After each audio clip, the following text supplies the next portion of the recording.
Okay, let's talk about this wallpaper behind me. Now, this is the first time that I've ever put up wallpaper, so it was definitely a learning curve for me.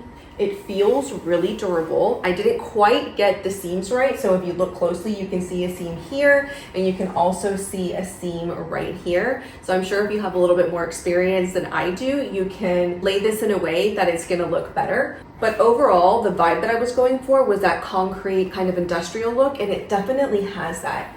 One of the things that I would say about this is that once you put it on, you're done. I put mine on and I tried to peel it up and rearrange it, and that wasn't gonna work. I had to pull so hard that it kind of stretched out that wallpaper, and it was never gonna lay straight again. So, like I said, there's a couple learning curves if you've never used it. I didn't need any other tools. It has its own self-adhesive on the back. So I actually was able to do it by myself. As far as durability, this is really nice. It feels like it's not gonna scratch. It definitely doesn't tear easily at all. So I love the look and I definitely recommend it. So if you're looking for something similar, try this one out. If this video was helpful for you, hit that thumbs up.